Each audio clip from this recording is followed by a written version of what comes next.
A shocking development has emerged in the fight for transparency surrounding the Jeffrey Epstein files. And this time, it's coming from an unexpected source. Democrats pushing for the full release of these documents have made one thing absolutely clear: they don't care which political party is implicated. They want justice for the survivors. They want accountability for every single person who participated in Epstein's network of abuse, but the same cannot be said for those on the right. Republican lawmakers and Trump administration officials are doing everything in their power to protect Donald Trump and keep certain powerful figures in the shadows. They're playing political games, pointing fingers, and desperately trying to shift blame. For months, they've been talking about Bill Clinton. And yes, if Clinton committed crimes alongside Jeffrey Epstein, he absolutely should face consequences. The amount of time he spent with Epstein is disturbing and disqualifying. No one disputes that, but what Bill Clinton just announced has completely destroyed Trump's deflection strategy. It's exposed the cover-up for exactly what it is. And it's driving Trump absolutely insane, because Clinton just did something Trump never expected. He called for full, unredacted transparency, including every document that mentions his own name. This isn't political theater. This is a demand for truth. And it's forcing a critical question: if Clinton is willing to release everything, why isn't Trump? Before we dive into Clinton's bombshell statement and the explosive congressional testimony that followed, let's examine what just happened with the so-called release of the Epstein files, and why survivors are calling it a betrayal. Today, because I was talking to the survivors, there was so much anticipation for today. They thought finally they are being seen, they're being heard, we're going to have a release. This morning, when the Deputy Attorney General went on television and said he's going to release hundreds of thousands of documents, not the whole thing, Thomas Massie and I texted each other, and we said we'll give him the benefit of the doubt. We're not as concerned about having the full release. As long as they're complying with the spirit of the law, at least they're going to release something. But then we saw the documents filled with blanket redactions, documents that judges had ordered to be released, they had blanked out. There's no draft indictment there that actually has the names of other men who may be implicated in the abuse. There's not the prosecution's original memo that we wanted to see released. There are none of the files on Epstein's computer. And we do not know then who these other rich and powerful men were who abused these survivors. And we know from the survivors and the survivors' lawyers that that information is in the files. So this is deeply disappointing. They have not complied with the law, and we're going to continue to fight to make sure they do. Your first reflex in many situations like this is to give them some grace because it's a lot. However, we also know for months and months and months and months and months and months and months, they have resisted releasing. So my question to you on your point about, you don't trust what you've seen so far, and Caitlin's reporting, this is what she does for a living. She understands the documents. Imagine if you did have too much and you didn't have the staff to do it all. Right? You said the spirit of the law. Those witness statements Caitlin talked about. Memos, why didn't you indict Jeffrey Epstein? Or when you did bring charges, why'd you bring this, not that? My point is, if you were going to say we can't do it all right away, don't you think they could have had a conversation with you about what's most important? Or just know they should be pretty good lawyers, know what's most important to get out in public? John, they could have had a conversation with me and Thomas Massie, but if they didn't feel like they owed us that conversation, they should have at least had a conversation with the survivors or the survivors' lawyers and listen to what they know are in those files. If they had just released the prosecution memo, which was prepared for the Florida trial, an 80-page document, and the draft indictment, we would have a lot more information about who was part of this abuse and how Epstein made his money. If they just released some of the files on the computers, we'd have a lot more information. And that's what Massie and I said, look, they should have done this months ago. We understand it was rushed. We weren't there saying in the morning, okay, just because they're not releasing everything, we're going to go after them. We thought, okay, they're complying with the date. Let's see what they do. But when it came out that we have no new information about the rich and powerful men who abused these young girls and who should be held accountable, we have no information about who these people are who were engaged in the cover-up, that's when we drew the line. And you know what? The survivors, I just talked to some of them today. They're ready to come back. Let that sink in for a moment. The Trump administration promised transparency. They promised to release hundreds of thousands of documents. They set a deadline. They built anticipation. And then they delivered nothing but redacted pages and missing files. The survivors, the women who endured unimaginable trauma at the hands of Jeffrey Epstein and his network of powerful abusers, were told they would finally be heard. They were told justice was coming. Instead, they got blanket redactions. Critical documents ordered for release by federal judges were blacked out. The draft indictment that would have named other men involved in the abuse? Nowhere to be found. The prosecution memo detailing how Epstein made his money and who benefited from his crimes? Missing. The files from Epstein's computers that could reveal the full scope of his operation? Withheld. This wasn't an oversight. This wasn't a matter of needing more time. The Department of Justice had months to prepare. They knew exactly what was in those files. They knew what survivors and their lawyers were demanding. And they chose to bury it anyway. Why? Because releasing the truth would expose people Donald Trump wants to protect. It would reveal connections he doesn't want the public to see. It would shine a light on a network of wealth, power, and criminality that extends far beyond Epstein himself and the survivors. They're being traumatized all over again. These women have been so deeply damaged by what Epstein, Trump, and others did to them that some can't even remember their own stories. That's how severe the trauma is. That's how devastating the abuse was, and yet, the Republicans who claim to care about law and order, who preach about transparency and accountability, they're the ones standing in the way. Pam Bondi, Trump's Attorney General. Todd Blanche, his legal defender. Kash Patel, his loyalist at the FBI. They're all complicit in this illegal cover-up. But here's where their strategy falls apart. They keep bringing up Bill Clinton. Over and over again, they point to his ties with Epstein as if it justifies Trump's obstruction. They think they can turn this into a partisan battle, Democrats versus Republicans, left versus right, except Democrats aren't playing that game. We're not protecting anyone. We want the full truth, regardless of who it implicates.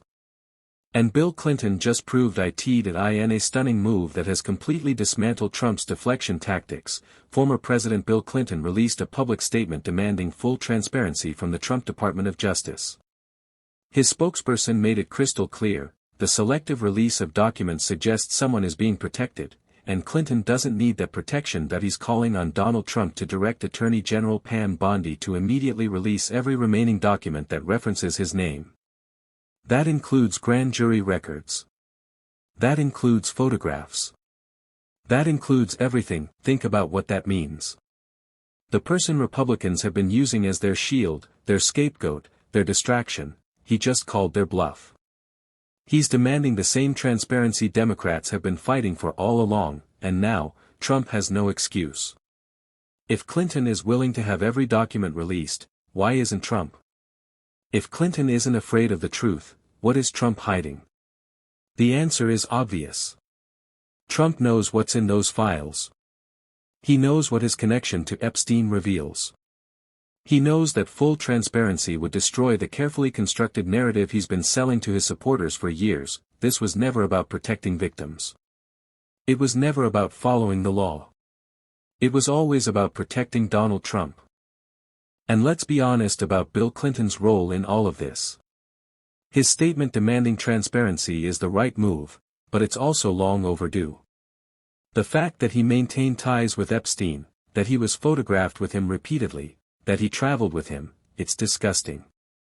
And it should have disqualified him from public life years ago. Many Democrats, myself included, have been uncomfortable with the continued platforming of Bill Clinton within the party.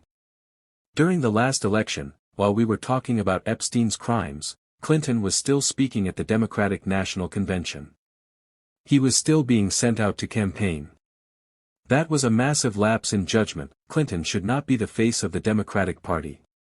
Period. His accomplishments as president can be acknowledged without giving him a platform today. And frankly, most Democrats agree with that. It's disappointing to see anyone still elevating him in 2025, especially given what we know about his Epstein connections, but here's the difference between Democrats and Republicans on this issue: we're willing to say that out loud. We're willing to hold our own accountable. We don't need to protect Bill Clinton. If he did something wrong, he should face consequences. Republicans, on the other hand, will defend Donald Trump no matter what. They'll redact documents. They'll break the law. They'll gaslight survivors. All to protect one man. And now that Clinton has called for full release, what's Trump's argument?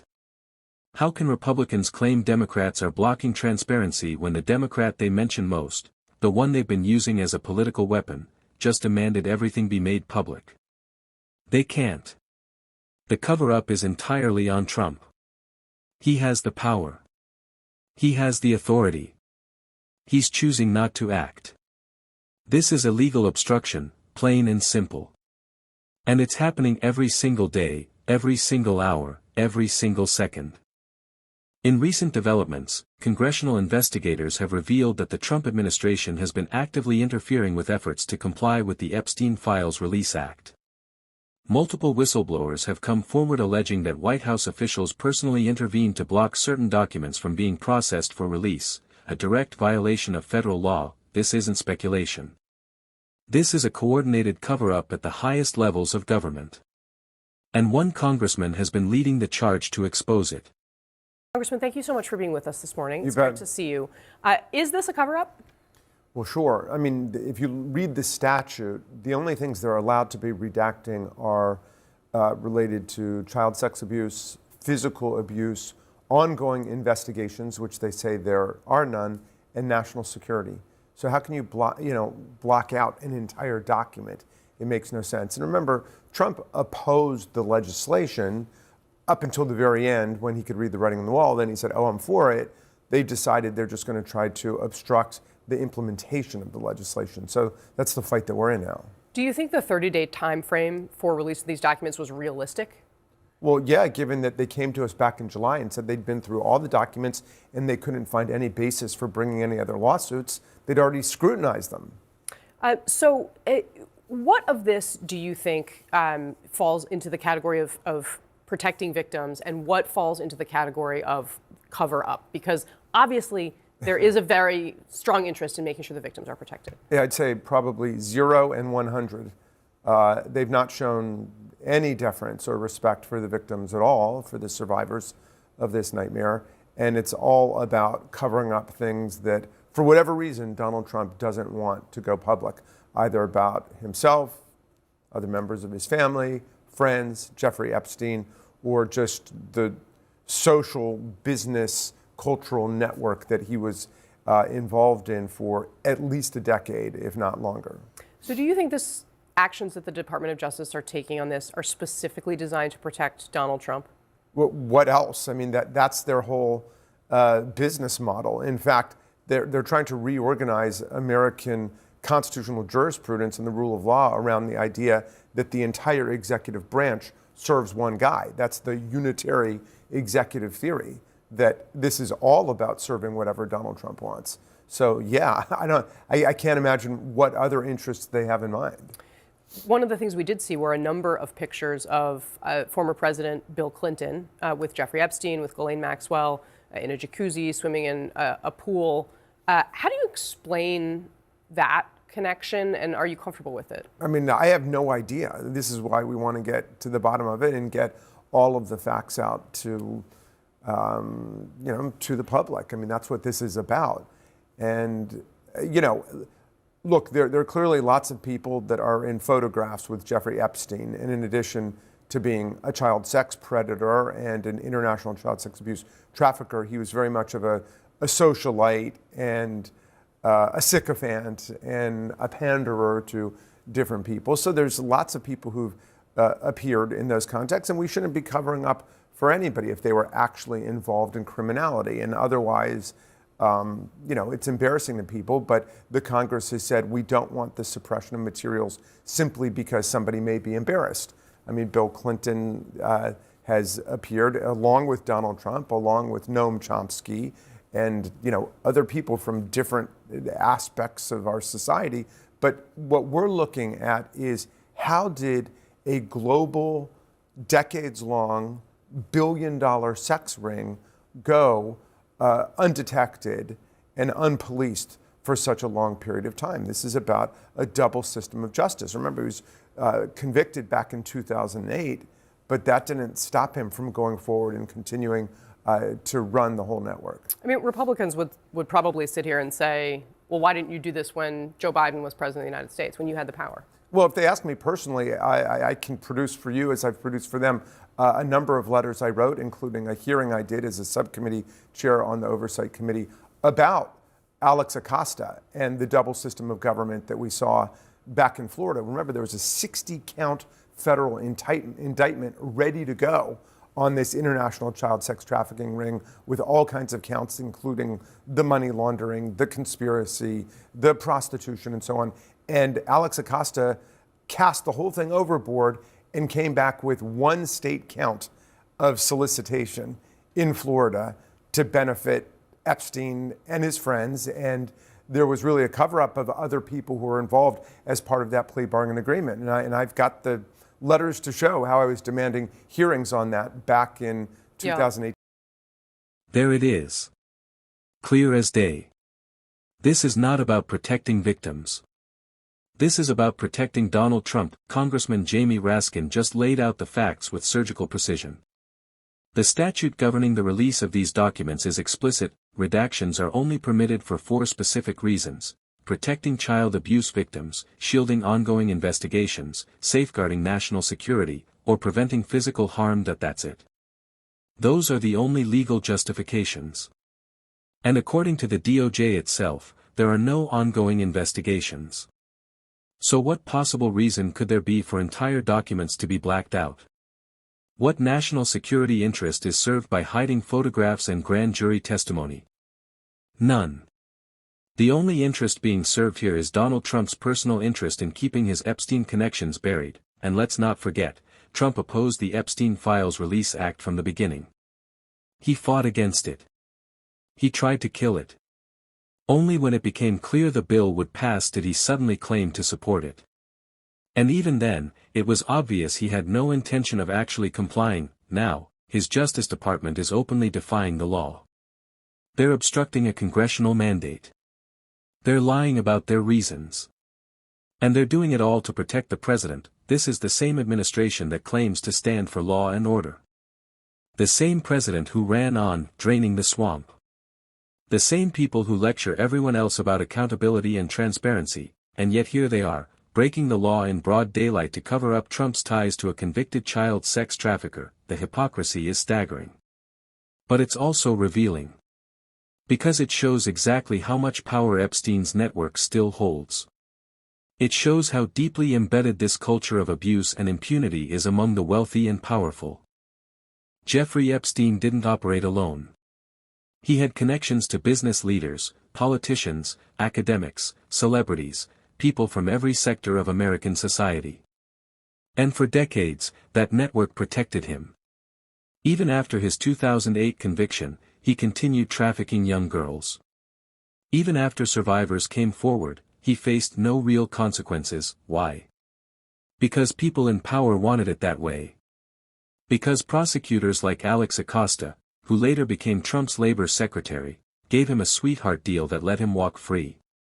Because judges, lawyers, and law enforcement officials looked the other way, and now, the same pattern is repeating itself under Trump. The same culture of protection. The same disregard for survivors. The same prioritization of powerful men over vulnerable victims, but there's one critical difference this time: people are paying attention. Survivors are speaking out. Congress is demanding action. And the public is no longer willing to accept excuses. Jamie Raskin has been fighting for Epstein accountability since 2018. He held hearings on Alex Acosta's corrupt plea deal. He wrote letters demanding transparency. He pushed for investigations when others wanted to move on, and now, he's leading the charge to expose Trump's cover-up. Not because he's playing politics. Not because he's trying to score points. But because he knows that justice delayed is justice denied, and these survivors have waited long enough. The photographs that were released, Bill Clinton with Jeffrey Epstein, Clinton with Ghislaine Maxwell in a jacuzzi, they're disturbing. They raise serious questions. And those questions deserve answers. but here's what's important to understand: being photographed with Epstein doesn't automatically make someone a criminal.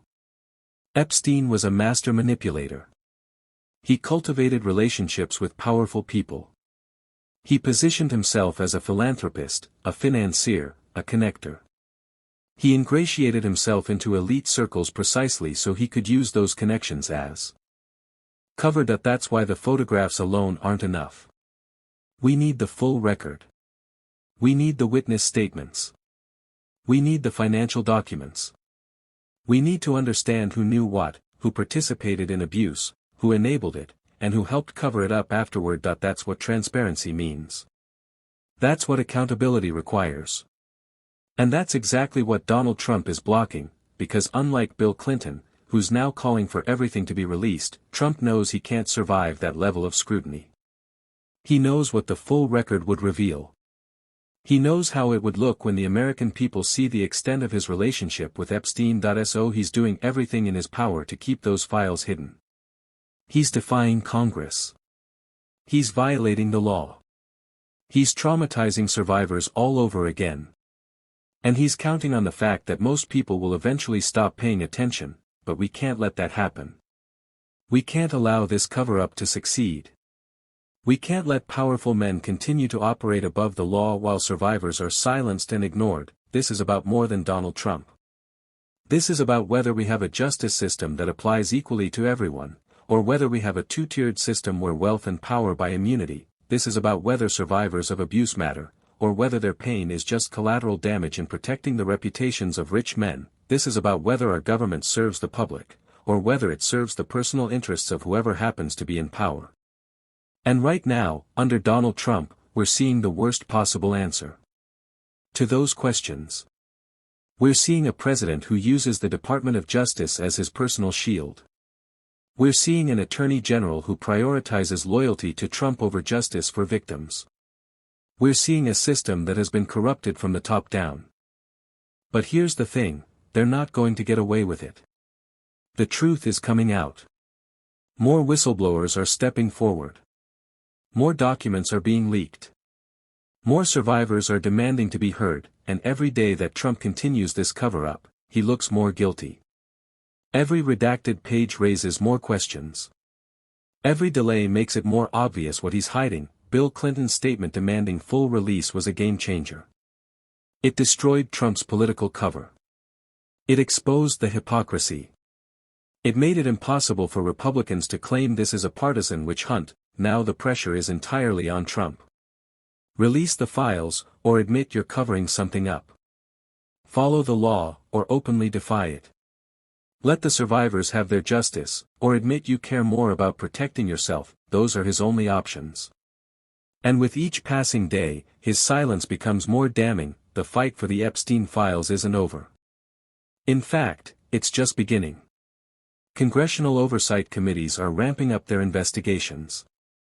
Survivors and their attorneys are preparing legal challenges. And the American people are demanding answers. This story matters. These survivors matter. And the truth, whatever it reveals, whoever it implicates, matters more than anyone's political career or public reputation. So we're going to keep covering this. We're going to keep pushing for transparency. We're going to keep holding power accountable. Not because it's easy, not because it's politically convenient, but because it's right. And if you believe in that mission, if you believe survivors deserve justice and powerful people should be held accountable, then stand with us. Share this story. Demand answers from your representatives. Don't let this issue fade from public attention, because the moment we stop paying attention is the moment they win. The moment we move on to the next scandal is the moment they get away with it. And we cannot let that happen. The survivors are still fighting. After everything they've been through, after all the trauma and betrayal, they're still demanding justice. They're still speaking out. They're still refusing to be silenced. We owe it to them to do the same. We owe it to them to keep fighting until every document is released, every question is answered, and every person responsible is held accountable. This is far from over. The cover-up is real. The obstruction is illegal. And the truth will come out, no matter how hard Donald Trump tries to bury it. Stay informed. stay engaged. And whatever you do, don't let them silence you.